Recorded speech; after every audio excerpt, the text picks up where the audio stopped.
Andrews with the Nuggets. We're going to start with Dave McMenamin, who covers the Lakers for us.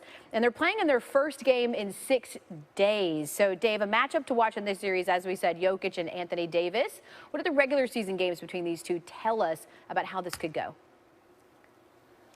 Well, AD is a guy who always judges his own performance based on how he does defensively. And I want to take you back to a game the Lakers played in Denver back in early December, where it was the start of the Anthony Davis for Defensive Player of the Year campaign. His teammates after the game were raving about his ability to guard with such versatility. We'll see some plays here. He first starts off guarding Jokic at the high post. I mean, Jokic starts posting him up from 20 feet out, and Davis is there leveraging him, keeping all the angles cut off. Eventually, he blocks the shot. The possession, a couple of minutes after that, he switches off of Jokic, shows his versatility, gets a stop on Jamal Murray, and then eventually another stop on Jokic, really just clamping down the Nuggets' potent offense. It's even more potent when they play at Pepsi Center in Denver. And, you know, he told us when he looks forward to this matchup, it's fun for him because Jokic is a bellwether. He gets to see just how good his defense is when playing against someone who he says is maybe the best post player in the entire NBA. Frank Vogel already saying they're going to have to dust off their centers for this one. And that Rocket series, they did not play JaVale McGee or Dwight Howard for 197 of the 240 minutes that they played Houston. I want to bring in, thank you, Dave, Malika Andrews now with the Nuggets perspective. They just completed their second straight comeback from a 3-1 deficit in these playoffs. What's their head coach, Mike Malone, saying about facing the top-seeded Lakers? Well, Lishana Tova El, Happy Jewish New Year. And Michael Malone said that maybe we should just start the series down 3-1. We lobbied the league for it, he joked, but they said that we can't quite do that. So instead, they're just going to have a normal game 1 today. But he said the key for them is going to be what kind of intensity they can come out with, because he said that whether or not they are satisfied, right? They just came off of 2 back-to-back, coming back from 3-1 deficits. Is that going to be enough for them? Is it going to be enough for his guys that they have now made the Western Finals for just the second time in franchise history? Or are they going to come out with something else to prove? He said that they had for the first time, they had a full day off and then were able to get a full day in the gym between series. So he hopes that helps a little bit. But he's also thinking that the Lakers are going to come out swinging and they're going to need to match or outpower that sort of commitment. Obviously, to do what they've done in this playoffs, coming back from 3-1 in both their series is phenomenal and something that we've never seen before. So they have a lot of confidence right now, and it's going to be a tough matchup for us. You know, they always played us pretty tough in the regular season, and the way they're playing right now, pose a bigger threat. Very resilient, very confident, very driven, and a very well coached team. And it takes a lot of energy, effort, and a lot of desperation to be able to come back from a 3-1 deficit. And they did it twice.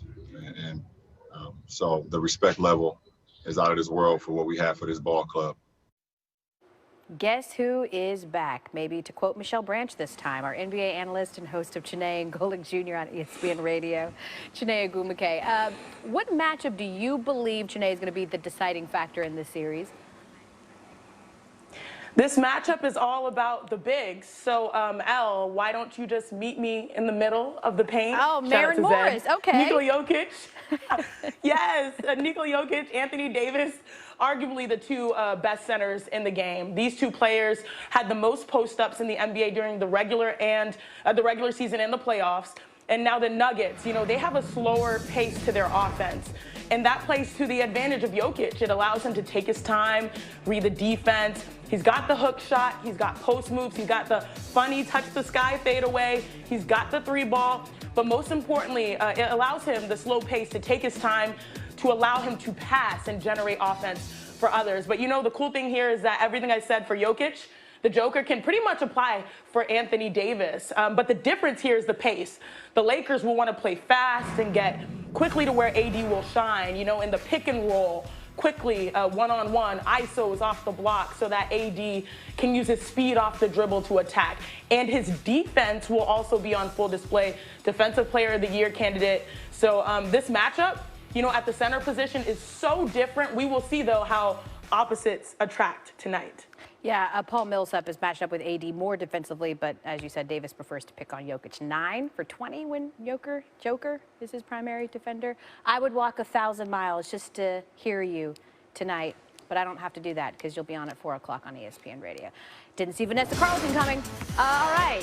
ESPN's BPI gives the Lakers a 61% chance to win tonight and a 73% chance to win the series. Caesars William Hill has the Lakers at -600 for the series, meaning that a $600 bet would pay out $100. So maybe don't do that.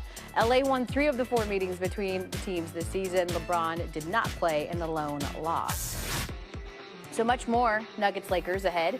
Hear what Denver's head coach thinks will be a recipe for disaster for his team against LeBron. We're going to have a live report just ahead.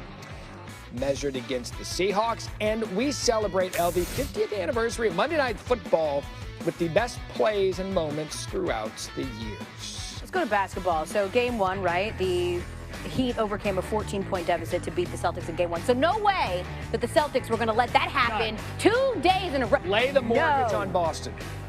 Okay, game 2, they were down by as many as 17 were the Heat, 13 at the half. In the third, they're cooking. Jay Crowder misses the 3, but Butler taps it back out. Tyler Hero with the oop to Bam. Heat down 4.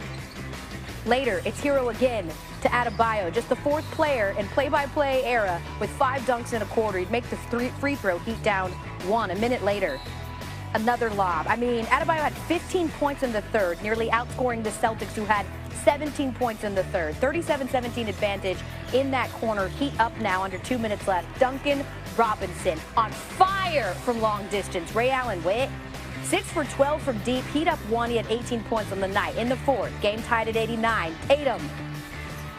He drives because this would be a good one down the stretch. Celtics go back up by 2. A couple minutes later, Heat down 3. Butler with the pick from Kemba. Saves it. Beautiful save. Robinson back to Butler. Come on. Look at the effort. That's hustle. Look at the effort. They were relentless. I just kept saying as I'm watching this game, like, the Heat are just some dogs. Down 1 now. Fans. Exactly. Butler to Dragic. Step back. Good. Heat up 5. He would lead the game with 25. A minute 30 left. Celtics down 5. Marcus Smart inbound. Stolen. Butler finds Jay Crowder for the layup. Just the back and forth. Heat up 7. Under a minute to go. Celtics down 6. Smart to Jaylen Brown for the 3. Brown, Tatum, Walker all with 20 points in this game. Typically this season, that meant they would win. In fact, they were 20-0. Not so much. 30 seconds left. Bam. With the big offensive rebound. Hero. He's looking. Who's he find? Butler. Turns it over. I'm thinking, oh, man. Oh, here we go. Celtics with a chance to tie it with a 3.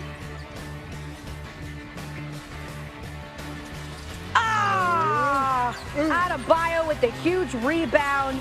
Heat win 106-101. They go up 2-0 in this series. Quick question, Eric Spoelstra. Could you define winning basketball? We're not going to sit up here and try to educate everybody on what winning basketball is. That was winning basketball tonight from Jimmy Butler. It's not about that final line, and Jimmy did so many things in that second half that impacted winning on both ends of the court. Either the average fan sees it or they don't, but we don't care. We believe in one another. We know what we're capable of, and I think that's the part that's so fun when we're out there hooping. It's, yeah, we get down at times, but we never hang our heads because we know if we play the right way, we give ourselves a chance to win. So with these group of guys, man, it's always smiles out there on the court. You just heard me in that highlight mention Butler and Bam a lot. They get it done down the stretch again. When we talk clutch time, we're talking about the last 5 minutes of a game with the score within 5 points, okay? At this point, you look up clutch in the dictionary, and there's just a picture of this Miami Heat team. They have outscored the Celtics 41-24 in clutch time through 2 games this series. So the Celtics lose to the Heat, and then, ironically, things get very heated. Our Malika Andrews reporting that Marcus Smart was screaming at his teammates in the locker room post-game before leaving the room swearing. Additionally, she heard loud clanks like someone was throwing things, while several players beyond Smart were yelling as well. Now, Smart didn't make himself available to the media, but his teammates who did somewhat downplayed the tension. We 0-2. We frustrated, but that's team sports. You're not supposed to be happy we down 0-2, but nothing out the ordinary. Just talking about the game. It's cool. Gotta get ready for the next one. A lot of people are passionate and emotional, and I'm one of those people. So I recognize it as that. I recognize it as emotion, as passion. I don't recognize it as nothing else. The media might see it or whatever. That's all it is. It's passion, just being, you know, expressed. So we got to express that same passion next game for 48 minutes, period. Let's bring in our NBA analyst and host of Chiney and Golic Jr. on ESPN Radio, Chiney Agwumike. What is your take on whether you think the yelling in the Celtics locker room is a potential galvanizing moment or a signal that things are falling apart? You know, Elle, I know we're not supposed to sing here, but this reminds me of the Sarah Bareilles song, Say What You Need to Say and Let the Words Fall Out.